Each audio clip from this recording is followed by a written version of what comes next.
가족의 든든한 버팀목이었던 아버지. 그런데 이제는 누구의 도움 없이는 혼자서 할 수 있는 게 아무것도 없어졌습니다.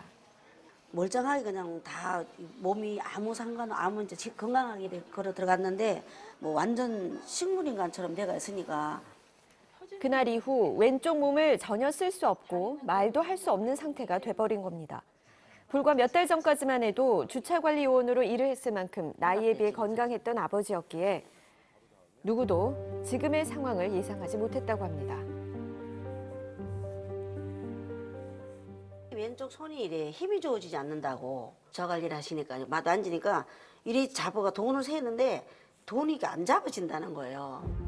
병원을 찾아 검사를 받아봤지만 손과 팔에는 아무런 이상이 없었습니다. 뇌 쪽에 혹시 뭐 문제가 있을 수도 있으니까 뭐 뇌도 한번 MRI 찍어보자 해서 뇌를 찍으니까 그때 이제 여기 무슨 이제 혈관이 좀 좁아졌다. 머리 부분에 혈액을 공급하는 경동맥이 좁아져 뇌경색이 진행됐고 좁아진 혈관을 넓혀주는 시술을 받기로 한 겁니다. 시술도 제가 지금까지 실패한 적이 없습니다. 다 성공했습니다. 위험하다 소리 전혀 하자고 간단한 수술이다. 그냥 걱정 안 하셔도 된다. 그런데 아버지는 왜 일어날 수 없게 된 걸까요? 가족은 지금의 상황이 의문스럽기만 합니다.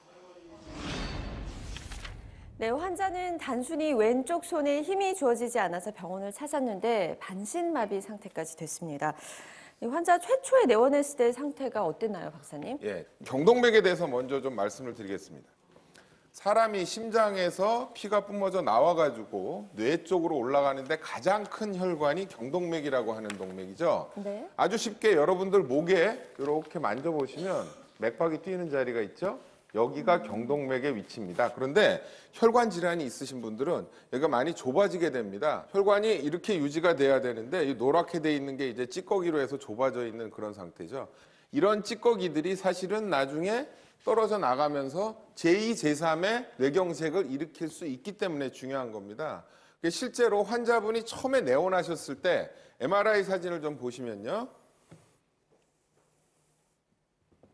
자, 이게 이제 MRI 사진인데 이 부분을 보시면 되겠습니다. 네. 정상적인 뇌가 이렇게 회색으로 보인다면 경색이 온 뇌 부분은 하얗게 이렇게 보이겠죠.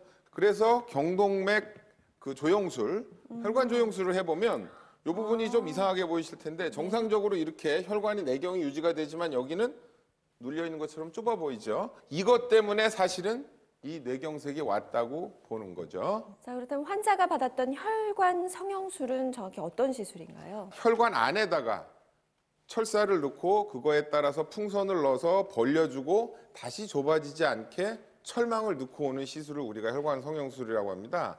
환자는 이 시술 후에 반신마비가 왔는데 이게 그만큼 위험한 시술인가요? 입원 기간이라든가 뭐 여러 가지 합병증이 적다고 알려진 시술이 우리가 혈관 성형술입니다. 그런데 이 찌꺼기들이 조그만 부스러기들이 떨어져 나가서 뇌의 다른 부분의 혈관을 막는 경우가 있습니다. 물론 요즘에는 이 기구 끝에 우산처럼 달려 있어서 그것을 찌꺼기가 나가는 거를 막기도 하지만 100% 막을 수 없는 것이 사실입니다. 그래서 몇 가지 치명적인 합병증은 있을 수가 있습니다.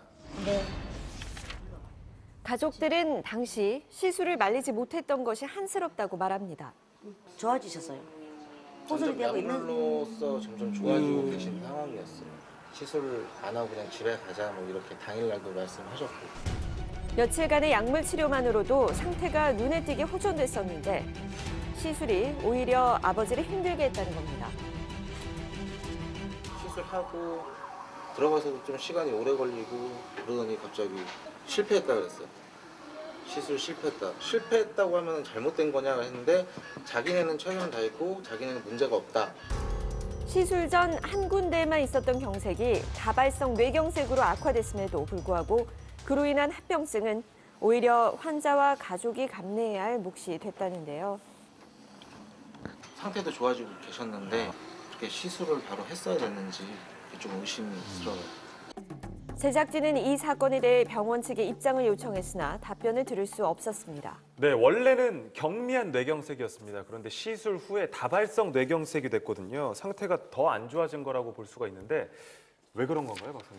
예, 뭐 의무기록만 가지고 100% 저희가 말씀드리기는 조금 힘들지만 여러 가지 아까 말씀드린 대로 아주 미세한 찌꺼기들이 동시에 날아가면서 여러 군데에 그 경색을 일으켰을 가능성이 있습니다. 어쨌든 시술과 관련된 문제는 분명하고 다만 그것이 정말로 어떤 치명적인 과실이라든가 어떤 주의 의무 위반이라든가 이거하고 연관짓기는 조금 힘들지 않나 싶은 생각이 있습니다. 자, 결국 시술 중에 문제가 이제 발생했다고 볼 수 있는 거네요. 네.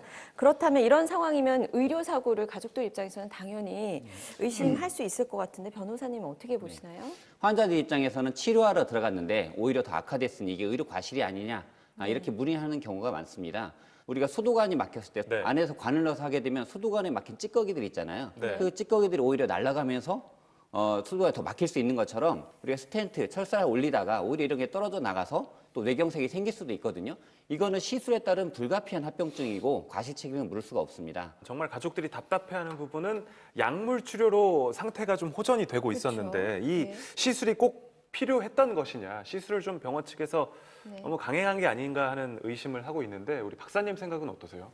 예, 지금 당장 오신 것은 왼쪽 손에 경미한 마비 증상으로 왔지만 처치를 안 하고 놔두면 나중에 정말 생명을 위독할 만한, 생명을 위협할 만한 큰 뇌경색으로 오실 가능성이 충분히 있기 때문에 예방적인 처치를 하는 것이 맞고요. 이 환자 같은 경우에는 다발성 뇌경색이 발생했어요. 그러니까 오히려 시술하고 뇌경색이 많이 발생했단 말이죠. 그래서 그 뒤에 아까 우리 우산처럼 펴주는 실드, 그런 안전망이 오히려 좀 잘못 펴지거나 이러지 않았을까라는 좀 의심은 드는데 그런 실드가 제대로 못 돼서 시술 과정 중에 오히려 뇌경색을 유발했다고 하면 과실 책임을 물을 여지도 있습니다. 박사님 마지막으로 좀 해주실 말씀 있으실까요? 예, 저희가 응급실에서 근무를 하다 보면 찬바람이 불기 시작하면서 심혈관계, 뇌혈관계 질환 환자들이 많이 오십니다. 급격한 온도 변화, 새벽에 나가서 운동하시거나 아니면 갑자기 뭐 흥분을 하시거나 이런 것들은 삼가해 주셔야 뇌경색이나 뇌출혈, 뇌혈관 질환을 예방할 수 있는 그런 것이 될 거라고 생각을 합니다. 네.